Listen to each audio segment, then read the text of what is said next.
Recording. Hi, welcome. I see you joining. And this is how to continue serving your community while filling your cup at the same time. The challenge of the moment, for sure. So my name is Lisa Danilchuk. I'll introduce myself a little more in a moment. And just so you know, because life is life, we are recording this. If you get bounced off, if I get bounced off, I'll come back, we'll record, you will get your presentation, your workshop, no matter what. Okay, so if you do have any tech snafus, try to take it as a mindful moment, take a deep breath, and just come back as you're ready. Okay. So welcome. It's really nice to meet some of you in this format. My name is Lisa Danilchuk. This is what I look like after a little glam session I had with my mom and my friend a few years ago.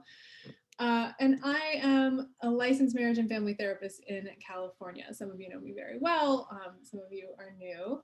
I'm also an experienced registered yoga teacher and the founder of the Center of Yoga for Yoga and Trauma Recovery. So that's here in Oakland, California. I also founded the 8-week Yoga for Trauma, Y4T online training program. Some of you have completed it. I'll talk a little bit more about that at the end of our workshop if you're interested. And I've also written a few books, 3 books now. I'm going to give away one of them, at least one of them, at the end of this call, just as a little reward for those of you who stick around. So I love doing that too. It's my little Oprah moment when I can give things away. Oprah's on everyone's mind right now. Anyhow, let's get into it. I'm really excited to share some of this with you. These are concepts I've been thinking about and talking about with friends, colleagues, clients. So I'm really hoping this will be helpful and support you as we continue forward amidst this, these crazy times, this pandemic. So this is what we'll cover today. The first thing we'll talk about is just a little perspective on where we are in time, on our capacity to endure, right? It's been almost to the day a full year since the World Health Organization declared this a pandemic and a global pandemic. Right? We gotta take a deep breath on that. Then I'll move on to talking about how to fill your cup first. Very easily said, much more challenging to do, probably a lifelong practice. And we'll talk a little bit about the complexities of that. It's not quite so simple. I'll also talk about who and how to serve in the middle of a pandemic. So this is an ongoing process that we're all refining as we go. So I'll give you some suggestions on how to optimize that for yourself. And then we'll wrap up with a little bit of now what? What can you do? What's some actionable step you can take away from this experience? And then I'll close, share a little bit more about Y4T and give away a book. All right, so that's our plan. So first things first, what a year. I mean, if we look back on the last 12 months, this is the first global pandemic of my lifetime, probably of most of our lifetimes. You know, my grandma just passed last year at almost 105 years old. And I think there had been one when she was like 3, right? So it's been a while and we don't really have this experience passed down. We don't have a lot of structure or guidance or you know, even wisdom on like how to deal with a pandemic. They just sort of pop up every 100 years or so, and then we forget, and then we remember when we have to. There's also been a lot of stuff all the way up through this year in US politics. I know some of you are from all around the world, and I know the world has been watching. And I think when, you know, we had our election last fall and our inauguration day, I got messages from people in Europe and Africa, South America, from friends all around the globe. So I think it's been a full time, a stressful time. Most of you work in some capacity with trauma, with health, with mental health. There have been so many issues and so much trauma and injustice that's being brought to light in the last year and the last handful of years, really. And that's a beautiful thing. We know it's an opportunity for healing. And in that, it's great, but there's also a lot of very deep, sometimes very old emotion and scars and intensity that comes up with that. And that, as we know, is challenging, right? It's really easy to talk about sitting with your emotions. It's another thing to do it. And it's even more challenging when everyone's stuff in different forms is coming up at the same time. It can be hard to find center. It can be hard to find a sense of soothing when there's this like popcorn effect of emotion and intensity.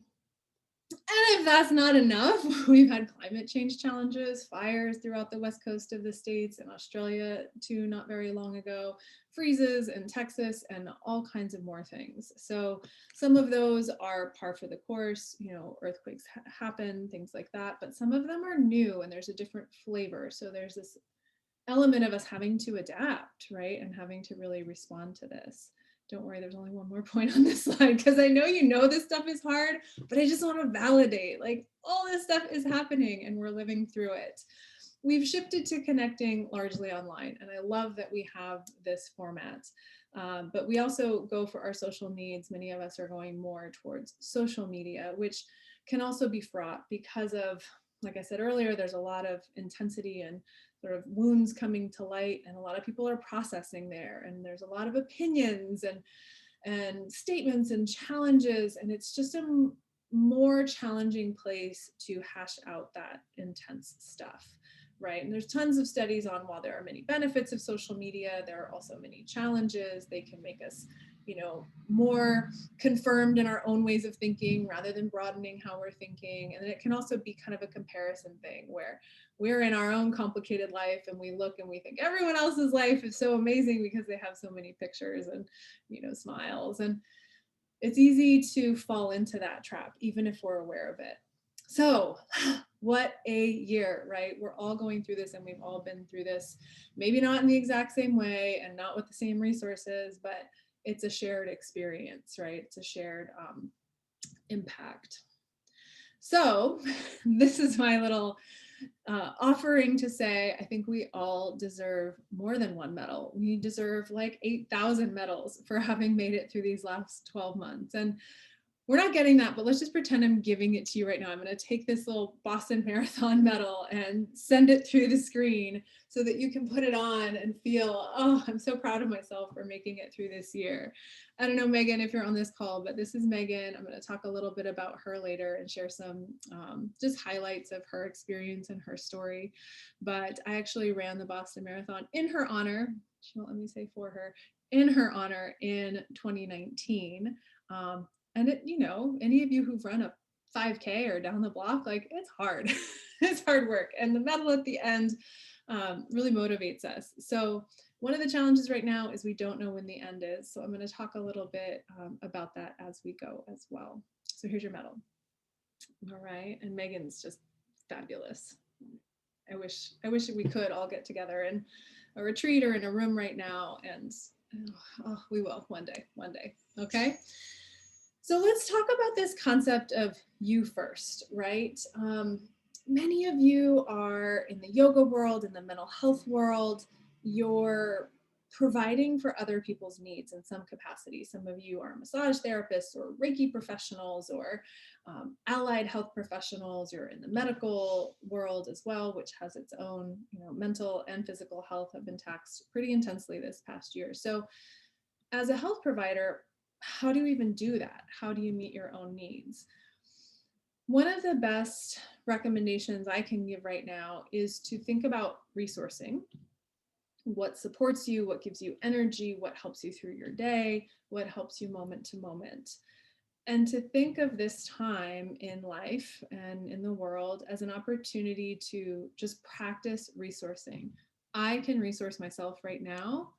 Some of you know I love eco-psychology and plants by I'm talking to a computer, but I'm also talking to a plant, right? It's right here, like literally in my face. I've got some lemon water here in a bright yellow bottle that just somehow makes my soul happy because it's bright yellow. I wear this cozy favorite sweater like every day. I wash it like once a week because I don't have to see people every day. But like, oh, I love this sweater. And like these earrings that Alex gave me, they're small things, but they just make my soul happy. So I choose them. And they're little ways we can perk ourselves up or resource ourselves. Now, I've talked a lot over time about resources and how we can resource ourselves. I wrote a whole book about it called How You Can Heal. We can talk about that for a moment, at least at the end. So I'd invite you to put on this, like, how can I resource myself hat, and bring that into your work, whether you're teaching yoga online or out in the park or doing webinars or Zoom sessions.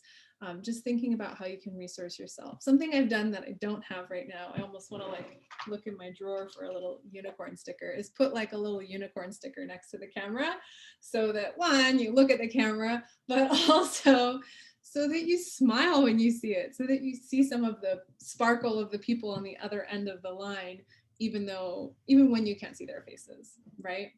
So I'll talk a little bit more about resourcing when we talk about how you can heal. But another element of this that I think is below for a lot of helpers and healers and providers is cultivating self-worth. Really easy to say or to post something sparkly that says know your worth, much more challenging to do. And to link back to what we were talking about in terms of the challenges of the past year, a lot of the oppression and trauma that's coming to life has to do with inequality, has to do with disempowerment of entire groups. So cultivating self-worth, each one of us committing to that over time, because it's not going to happen like that. We'll all have our ups and downs in terms of our self-worth and self-esteem. But if you're resourcing yourself moment by moment, that's an act of self-love, right? Or self-care. And cultivating self-worth is really recognizing my needs are just as, if not more important at times than other people's. And more important because you've heard this before, how are you going to help someone else if you got nothing left to give? If you're depleted and empty, if I show up to this and I'm like, help me, like, it makes a difference that I took some time yesterday to nourish myself and to fill it up, and then you can feel some of that, right? And then we keep doing it. It's like this dance of energy exchange. I do want to point out that in these helping fields, it's really common to have what we might have called maybe like a codependent dynamic, or, I need to be needed sort of thing, or I get my self-worth from other people depending on me or needing me. So I'm sure that's a familiar dynamic for many of you. When we see that, it's important to take a moment, and it doesn't serve anyone, right? To lean out of that dynamic and to come back to just a sense of inherent worth. And, your fingerprints are unique. Your personality, yourself is a one-time event in the universe, as far as I know. Although I think time bends back on itself and whatever, I haven't quite figured that out yet. I'll let you know when I do, if I do.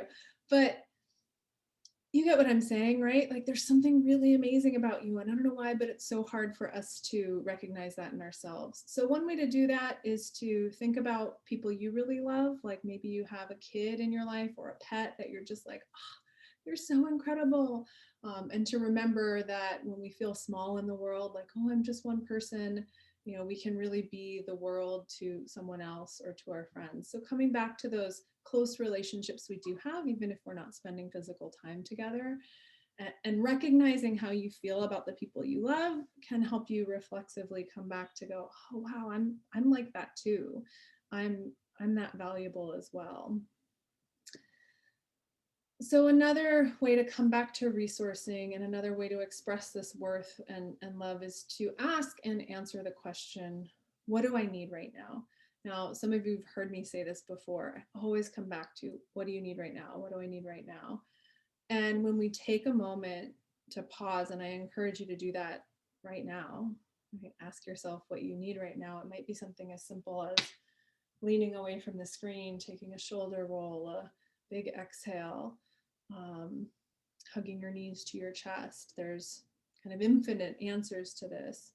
But what we're doing when we ask ourselves what we need is really attuning. This is like a practice of Christine Forner and I have started calling it securefulness. You're almost using mindfulness to parent yourself, to, this is going to blow your mind, have a secure attachment with yourself. Like, trust and know that you see yourself and you're safe with yourself and you can be soothed and secure by yourself. Obviously, we're never going to be this like lone independent species, but the fact that we can do it within ourselves is really important. So come back to that question, what do I need right now? So this, I just wanted to tell you about my yesterday. I mentioned earlier, I took some time to do what I needed, and it wasn't what I had planned, right? I had done a long bike ride on Sunday. Some of you know I'm training for a Iron woman, and Iron person, a triathlon. So I did a 40-mile bike ride on Sunday. Usually do it Saturday, so I have the Sunday to recover. And did my morning meetings. Mondays are pretty set. Mornings until noon or 1, I have meetings. And then I have afternoon time to kind of follow up on task related things, get some stuff done. And I knew exactly the 3 things I needed to do Monday afternoon. But my brain was like, nope. Like, no, it's nothing's coming out. You can't do those things right now. So I struggled with it for a moment, as we do, because I really wanted to follow my schedule. And I tried to take Iris for a short walk, found myself kind of tired, wanting to come home from the walk, and was like, oh, wow, I just went, a block down the street, and I'm just like, ugh, no. So walked into the bedroom, planted myself face down on the bed in the sun. There was sun coming in the window. That was just really nice. And fell asleep. Now, I didn't have any other meetings or appointments, so I didn't need to set an alarm, which I definitely would do if I were taking a midday nap along a day like that. I woke up at, this is probably like 2 or 3 o'clock this happened. I woke up at 6 p.m. I was like, huh, where am I? What happened? And I was glad I had the flexibility to do that, but it also took something within me to make that choice. Nixed my normal Monday workout, which would be go to the track, still recovering from the bike ride, it's fine. And just did the 3 things, or probably 2.5 of them, that I needed to do, that I had planned to do, and then delegated the other one, right? Or the other half. So finished that, still tired, and just decided to take a bath and go to bed.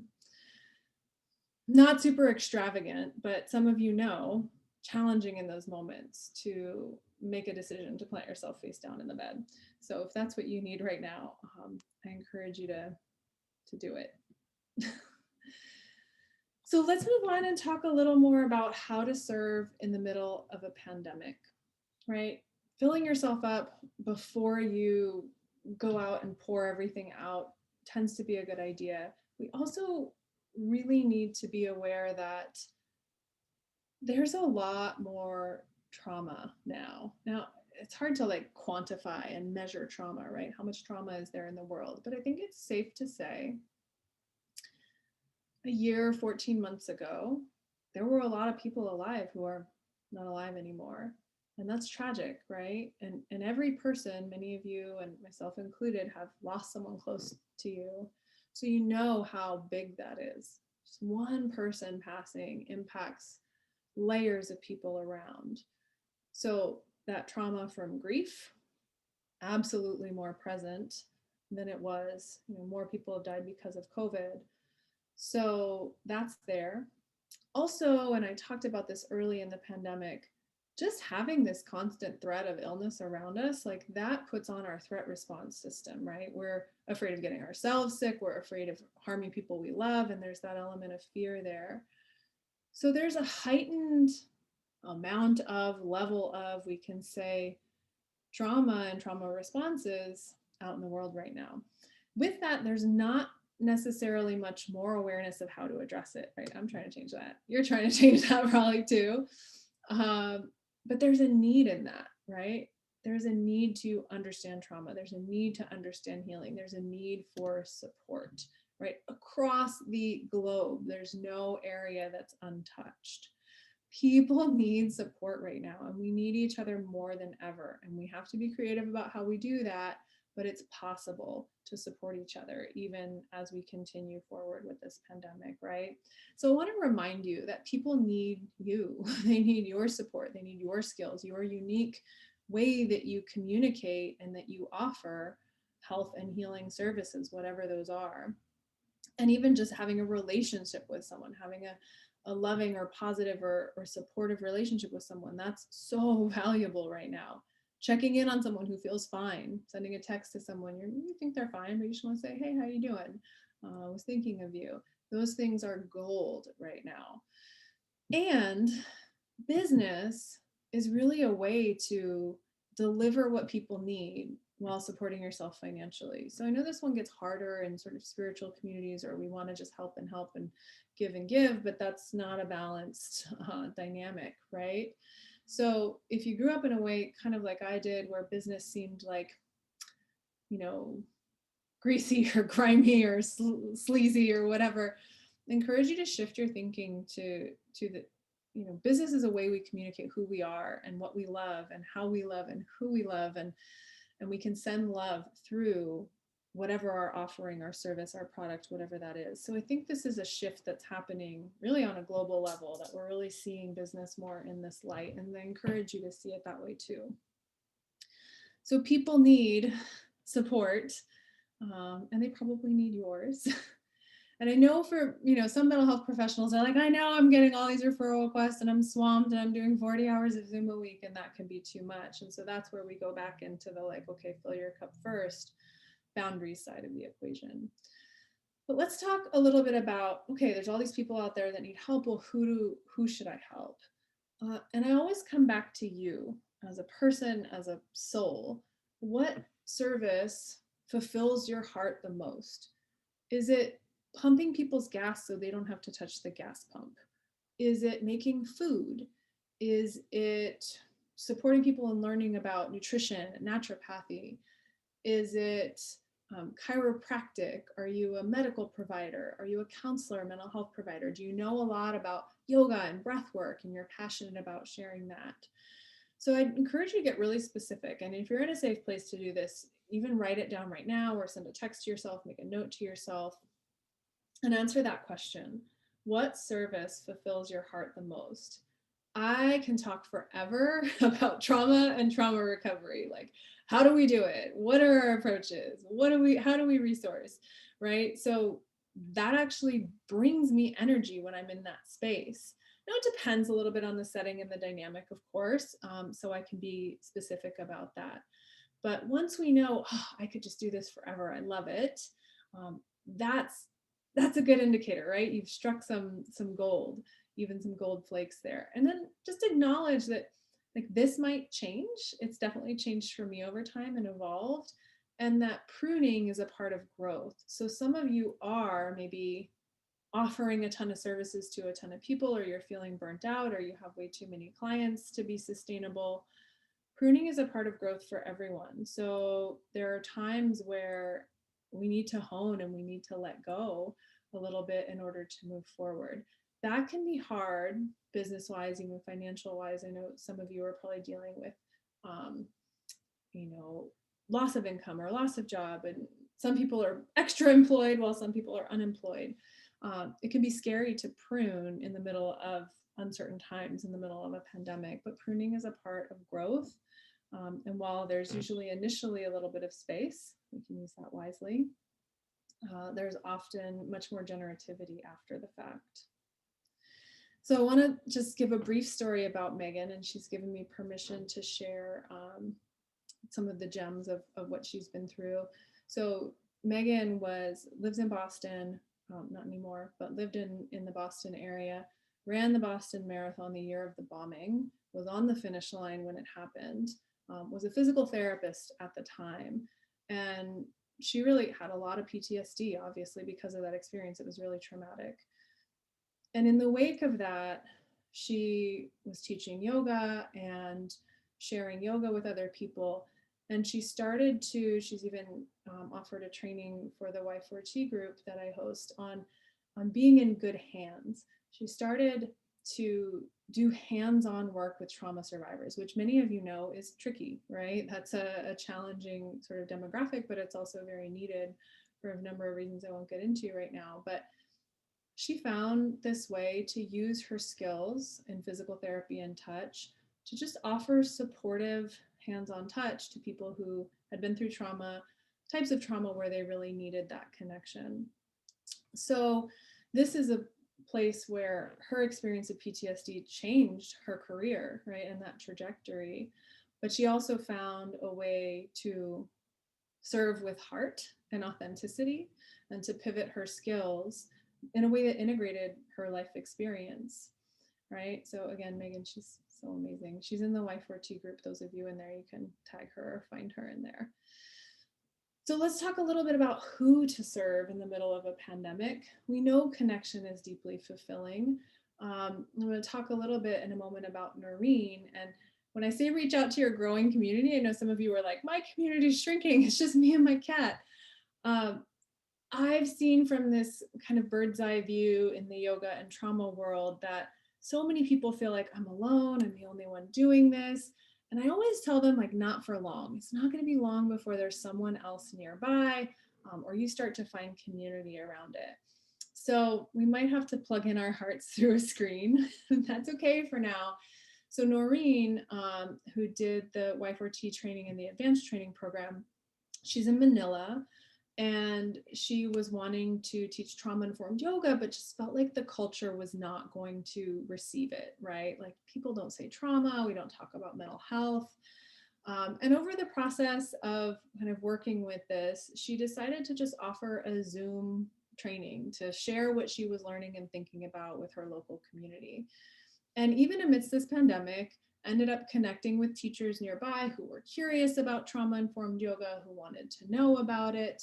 She's in the Ashtanga community, so there's some trauma that that community is dealing with. So even amidst a pandemic, she was able to just put out on social media, hey, I'm offering this, I think it was a free training, just like a conversation on Zoom probably, and to connect with new people. So that is possible, right? If it's possible for her, it's possible for you in some capacity, right? So in addition to growing your professional community in these kinds of ways, stay connected to your people, right? I've had moments where I'm just like, oh, I can't do this pandemic anymore. I'll just send a friend a message and be like, send me something funny. Like, mission critical, situation critical, send me something funny. Or I'll say, and if I say it right now, my phone might do it, hey Siri, tell me a joke. And then you'll get a joke, right? You can do outdoor visits. I've been doing a lot more of these lately, or just hug something. I've been a big fan of the prone shavasana.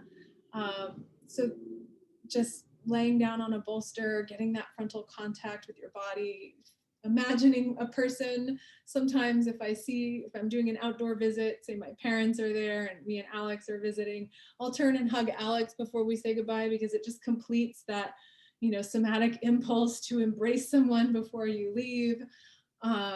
So serve who you feel connected to and keep your connections as alive as possible. Okay, so what's next? What are some next steps you can do? What's tangible action? We're going through this crazy time, trying to fill your cup however you can, resourcing yourself, choosing who you're serving. As always, let's take a super tiny, small step to bite or chew off, right? A small bite, tiny step. Let's go back to baby steps. Some of you know the movie What About Bob? I wrote a blog about this too a while ago. Let's just take a tiny step, because it's really easy to feel overwhelmed right now. So I'm not telling you to exercise in this point. Of course, movement is great. But here's a short exercise we can close with. Now you can jot this down if you have the opportunity, or think it to yourself and try to find even a one-word answer. What brings you joy? Is it skipping down a trail? Is it puppies? Is it teaching yoga? Is it seeing someone else healing? Is it sun or trees? Is it specific people or places in the world? What brings you joy? What are you tired of? And I think it's important we acknowledge this. Tired of being alone? Are you tired of Zoom calls? Probably both. Are you tired of sitting? You can even ask your body if your mind's not coming up with an answer. I think the body responses tend to Speak loudly.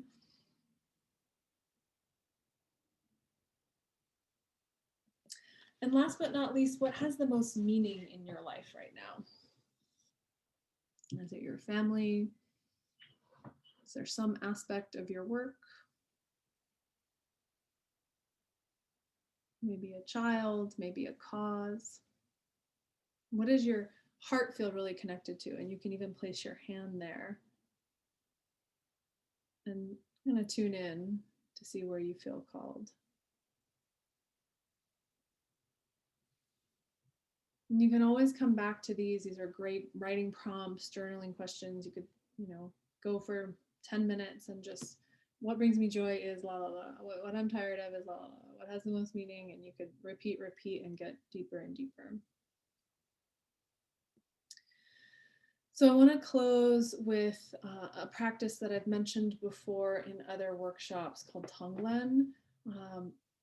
There's 3 aspects of it. The first one is to breathe in pain and breathe out love. Now, I think as helpers, healers, we're really doing this all day. So we can make that conscious, right? When we're with people online, in person, if you are, that's what we're doing. And we can start or end our day, particularly end, with the opposite, breathing out the pain, anything you feel like you've ingested or taken in, and breathing in the love. Sometimes I think of this as releasing the unnecessary so the necessary may speak. I just love that quote. Sometimes I think of this as cleansing. I also think of it as rebalancing, right? If you're breathing in pain and breathing out love all day, well, let's do the reverse even for a moment. I also like to imagine with this practice something much bigger than me that can hold all the feelings. This might be the universe itself. I, for some reason, go to the Grand Canyon a lot. It's just so vast. Those of you who've seen it, you could think of the ocean or a great big Tibetan singing bowl or anything that comes to mind. So when I breathe out the pain, I think of that thing, holding it, recycling it, regenerating it, taking care of it for me. Now, the practice that I'll invite you to join me with is breathing in love and breathing out love, right? So we can kind of do either of these, or do the breathe out pain, breathe in love at the end of a long day, and then come back to breathe in love and breathe out love. So I'll invite you to take an easy breath with me. And then if it helps, call to mind someone or something you really love. So it's really easy for me to go to my dog, Iris. You'll see a picture of her in a moment. Might be a puppy or a child or a place. And once you feel some sense of love, we often feel that in our hearts. You could feel it anywhere in your body. Taking a breath to connect there, right, to receive and to return and send it out. So use a smooth inhale to drink that love into your cells, and a smooth exhale to send it back out into the air, into the universe around you. Let's just do 2 or 3 more cycles like that.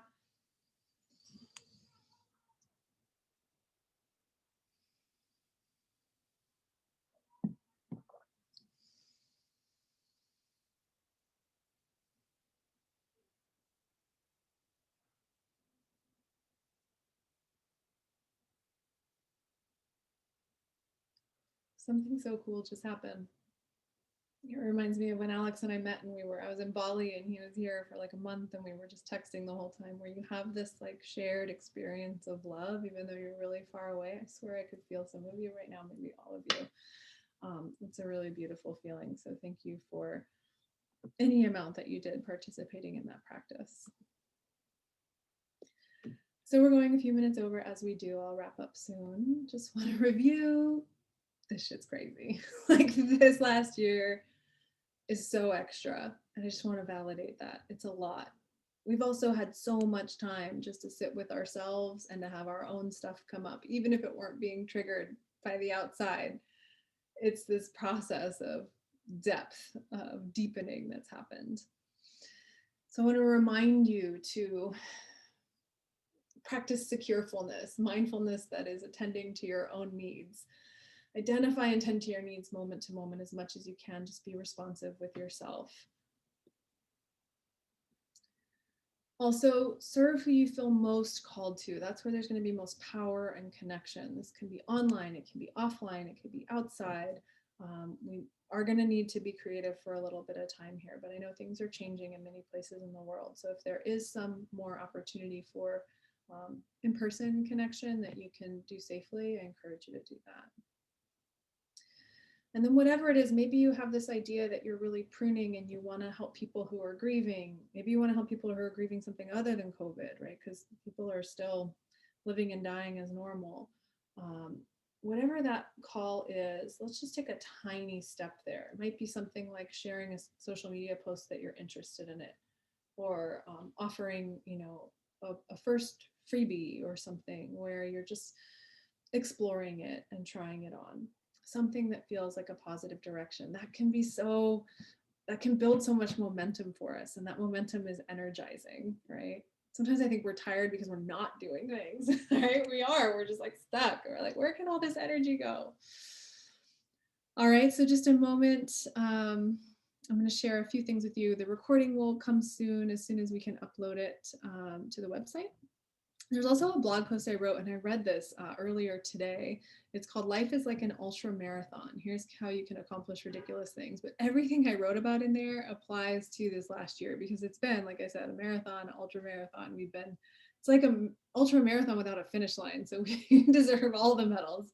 But I'll send that blog post out. You can also search the title here, Life is Like an Ultra Marathon. It's on howwecanheal.com, but I'll send you the link with the recording as well, so you can take a look at that. As I mentioned too, another round of the Y4T Yoga for Trauma 8-week online training program begins next Monday, March 15th. If you have applied, we have sent out invitations. If you haven't heard a response from us, you can always reapply. If you sent a really short application with like really short answers, those tend not to be accepted, so just know that. And some of you have been through it already. If you want to share this opportunity with your friends, if someone comes to mind, yoga teacher, mental health professional that is offering yoga and trauma, that's really who this is for. Okay, so you can go to howwecanheal.com/Y4T to learn more and to apply. There's also a frequently asked questions on that website that has a whole video introduction to the training where I go through all the modules, all the weeks, and what we cover. So there's tons of information and resource on the website if you're interested in learning more.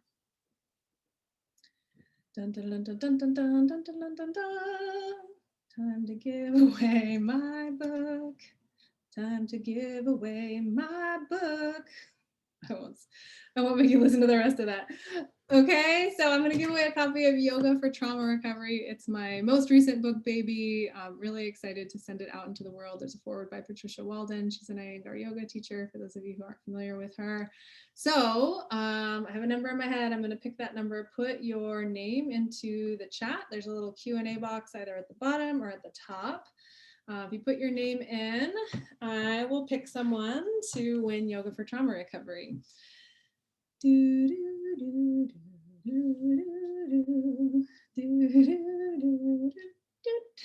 Okay, I don't like you listen to me do Jeopardy either. Okay, now I'm going to count.